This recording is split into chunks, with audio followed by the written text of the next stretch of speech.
Hola, buenas tardes, ¿cómo están? Nuevamente hoy, lunes 19 horas, con un nuevo webinar. Y hoy tenemos a una invitada de lujo, que es nuestra enfermera Zulma Candia. Trabaja con nosotros codo a codo, día a día. Y hoy con un tema súper de todos los días, la prevención y tratamiento de las lesiones de piel de los pacientes con diabetes. Así que muchísimas gracias, Zulma, por estar con nosotros. Por favor, hagan las preguntas a través del chat, que nosotros las vamos a ir contestando. Así que, por favor, les agradezco que estén ahí. Contesten las preguntas que luego les vamos a mandar. Acá en el Zócalo va a salir el email donde ustedes pueden mandar para luego recibir las preguntas y así contestarlas y tener el certificado de estos 5 encuentros. Muchas gracias a Merck por apoyarnos y auspiciarnos en este evento. Y Zulma, te escuchamos atentamente.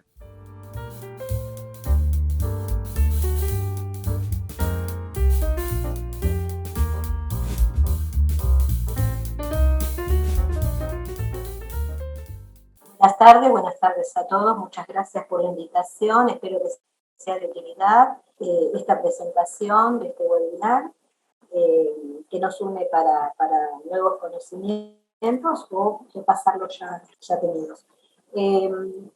Prevención y tratamiento de las lesiones de la piel en el paciente con diabetes mellitus es algo frecuente que vemos en la consulta de atención primaria. Nuestra agenda de hoy va a ser un poco de introducción y generalidades. Vamos a focalizar en una patología prevalente que es la afectación de la piel y de las partes también blandas del paciente que padece pie diabético, focalizado en la atención primaria. Vamos a hablar de tipos de úlceras en el pie diabético y el examen del pie. La prevalencia de diabetes, según un Our World Data para el 2019, se refiere al porcentaje de personas de 20 a 79 años que tienen diabetes tipo 1 y tipo 2 en la región de Sudamérica, y como que está muy marcado entre un 15 y un 20% para Brasil, y Argentina entre un 4 y 6%.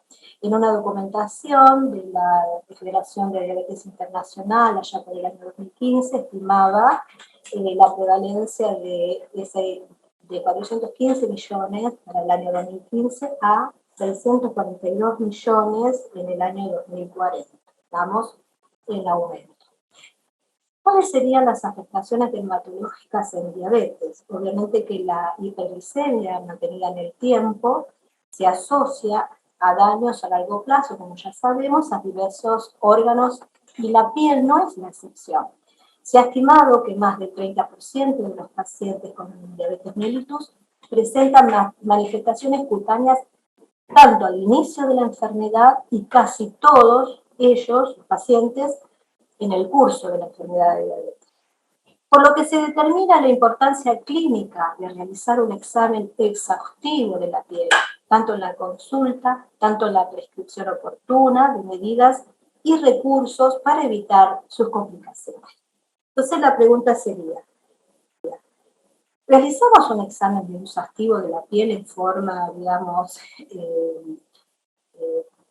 así en el consultorio a nuestros pacientes en atención primaria? ¿Cuáles serían esas manifestaciones cutáneas? Las pueden ser de 3 tipos, ¿sí?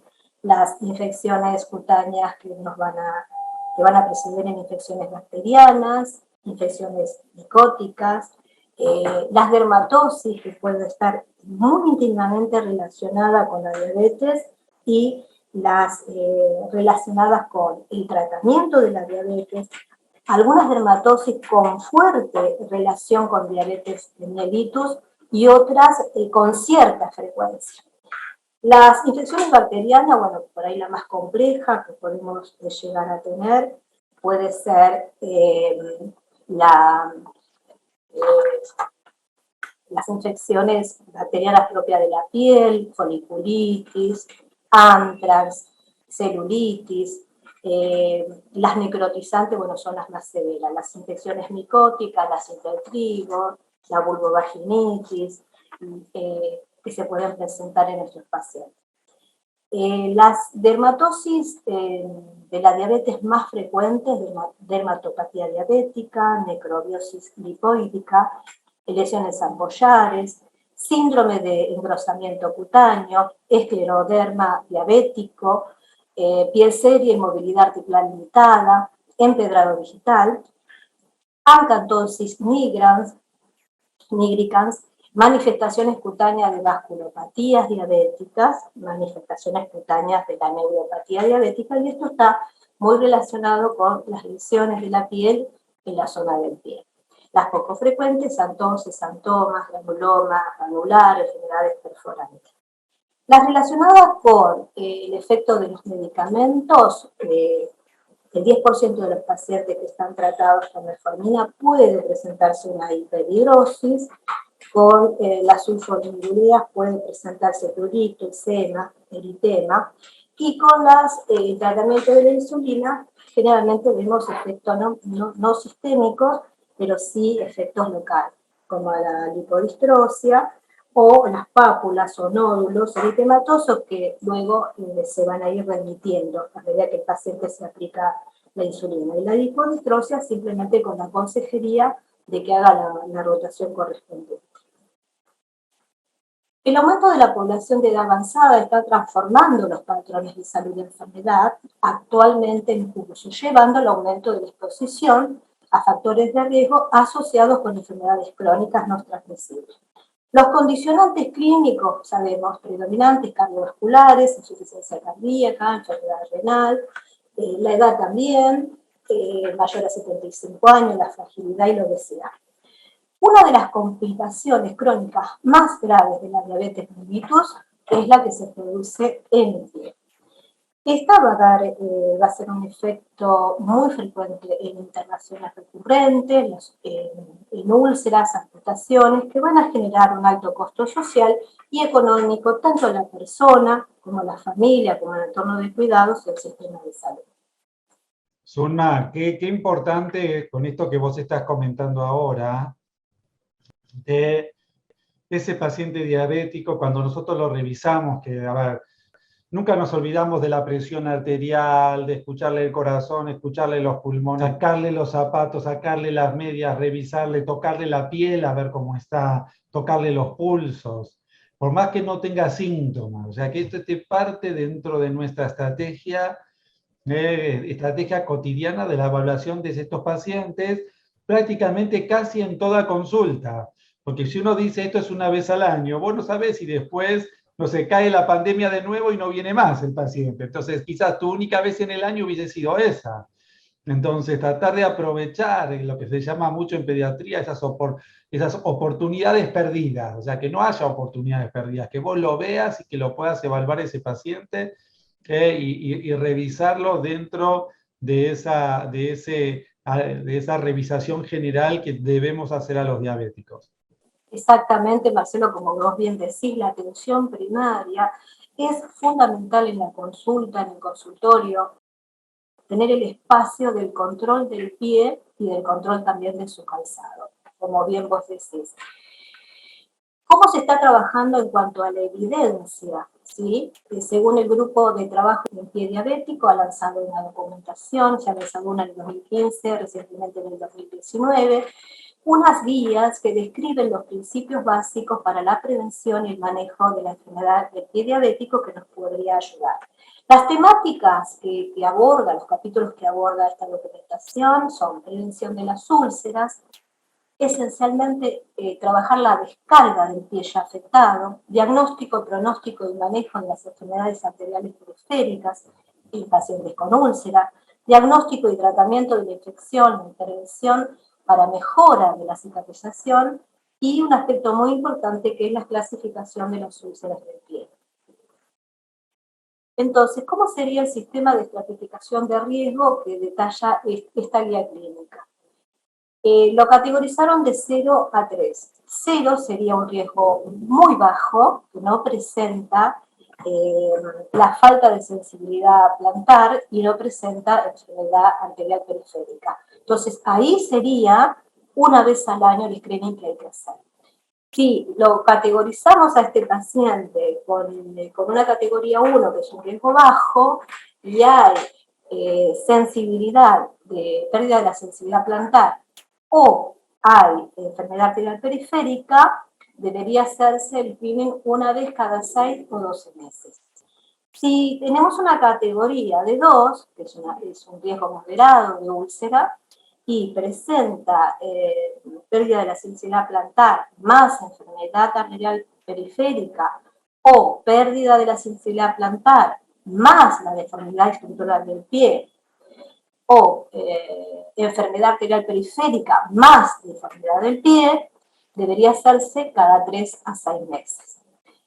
Si cae en una categoría 3, el riesgo es alto, y presenta pérdida de la sensibilidad protectora o enfermedad arterial periférica, y uno o más de los siguientes, que podría ser ya una historia clínica ya con una úlcera previa, en los casos más severos, una amputación de la extremidad inferior, tanto menor como mayor, bueno, sí, ahí ya hay que citarlo al paciente para el control, una vez al mes, máximo 3 meses.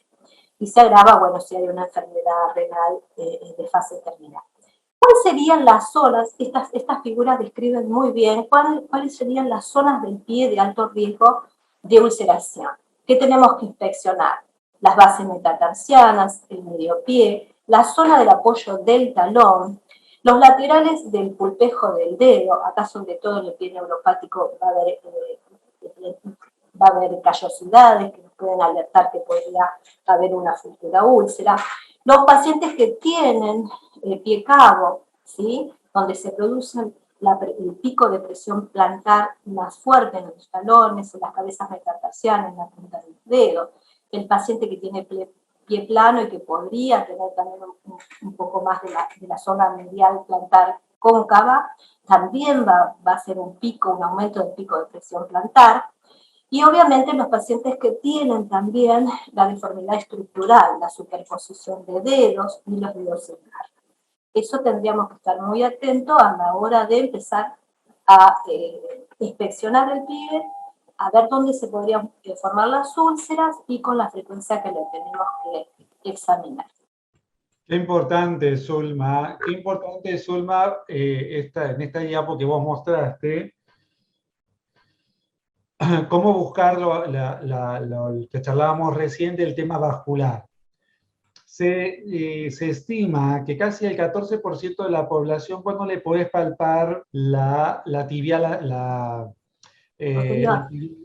¿cómo? Cuando le palpas la pedia, el pulso pedio, claro, y la tibia posterior. Claro, exactamente. Pero es muy importante que si vos le encontrás, es poco probable, vos encontrás el pulso de ambas, es poco probable que el paciente tenga un problema vascular importante. Y al revés, si vos no lo encontrás en la tibial anterior o en la posterior, tenés que pedirle un estudio, un ecodoppler, porque probablemente tenga alguna afección importante y quizás subsintomática, con muy pocos síntomas. Entonces tenés que pensar, las dos cosas van de la mano en esto que estamos pregonando mucho en esta charla de la prevención. Porque ese paciente está en riesgo, está en riesgo.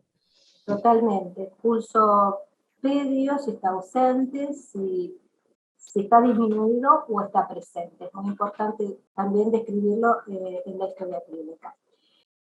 Otra de las afectaciones que tenemos que mirar, que son muy frecuentes, son las lesiones cutáneas en el pie, propiamente de la piel del pie, y también de las uñas. Puede haber cerosis, que se queda extrema, queratopatías, alteración de la queratininización, aceleración de la capa córnea de la piel mayor a 28 días, la hiperkeratosis, la hipertrofia de la capa córnea, los celomas que generalmente uno los va a visualizar que tienen un núcleo en el centro, y esos núcleos, el aumento del pico de presión plantar o una mala adaptación del calzado, lo que hace ese núcleo muchas veces se hace un hematoma, sube el tallo, digamos, y ahí empieza también a desencadenarse el tema de la úlcera.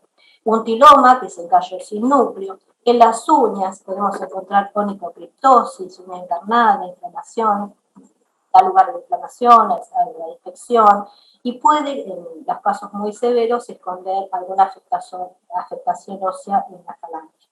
La onicocriptosis, glifosis, engrosamiento de la lámina unguial, y la onicomicosis, infección fúngica, que generalmente es lo que mayormente nosotros podemos observar y que también implica un tratamiento prolongado. En este caso estamos viendo un eloma que se ha formado en un pie con deformidad estructural y como hace hiperpresión con el calzado y termina haciéndose una úlcera. ¿Cuáles serían los tipos de úlceras en el pie diabético? Las neuropáticas, las isquémicas y las mixtas. Acá tenemos, esta es una úlcera neuropática, estas son las isquémicas distales, estas son mixtas, previo ya tenemos amputación de dedo. La localización, generalmente las neuropáticas van a estar por debajo de las cabezas metatarsianas, lo repetimos, del primer metatarsiano. La característica es que lo va a rodear un rodete hiperqueratóxico. Literalmente es así, es como si fuera un rodete. Tienen una profundidad variable y pueden llegar a afectar el hueso, provocando osteomielitis en los casos más severos, si no se hace el tratamiento y no se hace la descarga pertinente. La terapéutica en inicio de estas lesiones, cuando uno lo puede detectar en la consulta, revisando el pie del paciente que tiene un callo, que para el diabético eso va a ser como una tragedia, es empezar rápidamente la curación. Y la curación básicamente es el desbridamiento de ese rodete hiperqueratóxico, obviamente con profesionales expertos.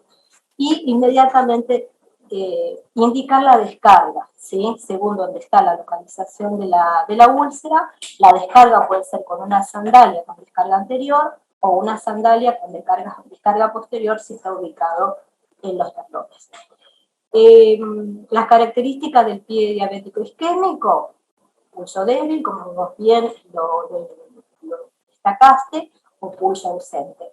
Las lesiones van a estar en el dorso lateral del pie, en los talones, en las regiones aquidianas y en los dedos. Cuando tenemos lesiones en estas zonas anatómicas, inmediatamente ya presumimos que hay un problema vascular. Debe intervenir los profesionales de cirugía vascular periférica. Acá tiene que intervenir un grupo multidisciplinar en la cual la toma de decisiones de acuerdo al grado de afectación del pie se puede recomendar el tratamiento de cura seca o cura húmeda. Cura seca generalmente para las zonas más distales, la cual se hace un empaque alcohólico y bueno, se va a favorecer la autoamputación. Generalmente esto está dado por un regular o mal control diabético y también por antecedente de tabaquismo. ¿Cómo vamos a clasificar los pies diabéticos? Generalmente hay muchas clasificaciones en el mundo relacionado con el pie diabético, pero el más común, el que más se ha trabajado, es el de Wagner, que describe aspectos del pie en riesgo, infección, profundidad y afectación de los tejidos. Esta clasificación se clasifica en grados de 0 a 5, la lesión en 0 es ninguna. El pie es de riesgo, ¿por qué? Porque tiene estos callos gruesos en las cabezas metatarsianas, hay deformidad estructural del pie, entonces ya ahí tenemos una clasificación 0. 1, hay úlceras superficiales, destrucción del espesor total de la piel. 2, hay úlceras contra la piel grasa, ligamentos, pero sin afectar hueso y puede estar infectada. Generalmente el paciente por ahí, como tiene una neuropatía, empieza a consultar cuando ya la úlcera es profunda, ¿sí? No en esta instancia. 3, úlcera profunda más absceso, osteomielitis, extensa y profunda, hay mal dolor, hay secreción. 4 y 5 ya son graves, la gangrena puede ser limitada en los dedos de los pies, necrosis de una parte de los pies, y grado 5 ya, bueno, gangrena extensa y va a requerir una amputación mayor. Otra patología que se suele ver es la artropatía de Charcot, que es pérdida de la bóveda plantar, acortamiento del eje antero-posterior del pie, hay un edema importante y hay una convexidad medial, ¿sí? Generalmente lo vemos en un principio en un Charcot, una úlcera, pero si el paciente no es tratado con la descarga pertinente y es diabético, esa úlcera, bueno, va a avanzar muy rápidamente. Hay fractura espontánea, es asintomático, y esta misma deformidad la que predispone a la ulceración. Este paciente ya tiene amputados los dedos, bueno, también en Charcot, y ya tiene una úlcera en talón y en la zona medial de la planta del pie. ¿Cómo serían los niveles de atención para la enfermedad del pie diabético? ¿Quiénes participan? ¿Qué especialidades interdisciplinarias tienen que implicarse? En el nivel 1, el médico general, acá aparece el podólogo y el enfermero especialista en diabetes. En el nivel 2, el diabetólogo, el cirujano general, el traumatólogo ortopédico, el especialista vascular, si es que amerita hacer una revascularización endovascular y abierta, especialista en enfermedades infecciosas, el infectólogo y el enfermero especialista en diabetes en colaboración con el ortopedista. En el nivel 3, un centro de piel del nivel 2, que están especializados en cuidado del pie diabético con múltiples expertos de diferentes disciplinas, especializados en su trabajo, bueno, pero intra e interdisciplinario, que actúa como un centro de referencia terciario. Esas serían las recomendaciones. Pero básicamente, no perder nunca la oportunidad de la educación al paciente, a la familia, al entorno de cuidado y al personal sanitario. Planificar esta educación continua y en el tiempo. Identificar grupos de mayores riesgos con personas que tienen diagnóstico de diabetes con mayor de 10 años de evolución. Los diferentes métodos didácticos que tenemos, desde los folletos, que nosotros normalmente damos a los pacientes, los leemos con ellos, preguntamos, damos feedback, preguntamos qué no se entiende, hacer el autocontrol, insistir también en la educación alimentaria, en la actividad física, en la higiene de los pies, en el control del calzado, en la revisión del calzado. Y como estamos en la era también de los aplicativos, también recomendar, visualizar, ver cómo se están estos desarrolladores informáticos en salud, cómo se están disponiendo estos aplicativos que yo llamo diabetes a la carta. Y los aplicativos, por ejemplo, yo bajé uno, que lo revisé y me pareció muy sencillo, con un lenguaje sencillo, para trabajar la educación en personas para prevención de pie Esto tiene se mucho llama que Mi Pie ver. Diabético. Sí. Sí, esto tiene mucho que ver con el autocuidado que vos comentaste recién. O sea, a ver, Sí. vos lo ves una vez, pero qué importante es que tenga, en este caso, una aplicación que uno pueda chequear cada tanto y recordar qué cosas uno tiene que hacer. Y nosotros como profesionales darle esa relevancia al tema, porque si no vamos a ver no tanto la prevención, sino las acciones. Entonces, tenemos que avanzar mucho en esto que me parece capital. Totalmente. Entonces, en cuanto al tratamiento, simplemente les traigo el esquema que se ha trabajado internacionalmente, que se llama el esquema del tiempo, el esquema time. La ATS correspondería a la eliminación del tejido no viable, promover un tejido de elaboración, trabajar la infección, control de la carga bacteriana, trabajar la cura en ambiente húmedo si amerita, y para preparar el tejido para generar nuevos tejidos para que prontamente pueda cicatrizar, y muy importante el control de la perilesión, la epitelización del desborde de la herida. Y luego, bueno, la experiencia clínica que se tenga en relación a los apósitos y coberturas que existen en el mercado, y fundamentalmente, vuelvo a insistir, no podemos instaurar un tratamiento si no se hace la descarga del pie. Así que, en conclusión, los puntos claves: el paciente con pie diabético requiere de un enfoque multidisciplinar, la participación obviamente del paciente, la familia, el entorno de cuidados, Evaluar las afectaciones cutáneas al inicio de la enfermedad y en el transcurso, en el tiempo de la enfermedad, esto también es una premisa, y la estructura sanitaria debería dar respuesta no solamente a cuidados de enfermedades crónicas, perdón, no solamente dar respuesta a los eventos agudos, sino también a cuidados de enfermedades crónicas.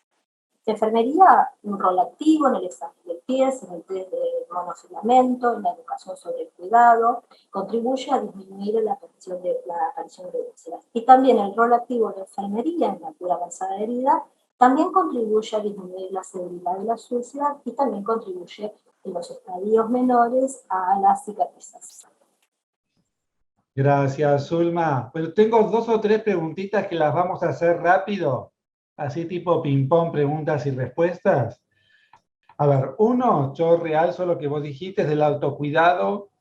O sea, cuando el paciente estamos totalmente en una prevención primaria, digamos así, de cuidado de la piel, el tema de la piel con humectantes es clave, ¿eh?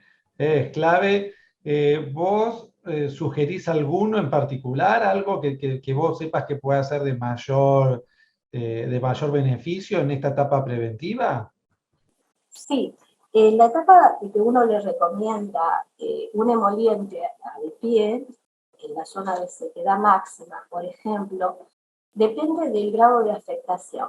Si está muy afectado y empieza a haber ya muchas escoriaciones, digamos que son más intensamente en la zona del talón, uno recomienda alguna crema con urea. Empieza con una crema con urea al 5%, en los casos más severos. Si no con un emoliente, si no tiene ninguna afectación como preventivo, la que tenga en su casa. Lo importante es las medidas de higiene y la revisión del calzado y la revisión de la planta del pie, si no puede hacerlo por sí mismo con la ayuda de un espejo.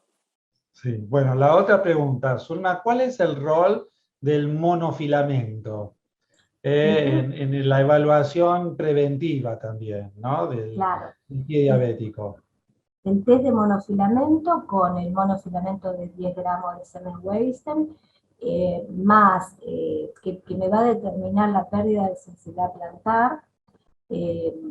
Lamentablemente esa filmina no salió, pero estaba. También la prueba de sensibilidad a la vibración con el diapasón 128 Hz y también la prueba de diferencial de la temperatura con la barra, que es una barra de PVC y en uno de los extremos tiene un metal, y con esto cuando uno lo va pasando en el dorso del pie, el paciente nos va, previo a la explicación, nos va diciendo si percibe o no la diferencia de la temperatura.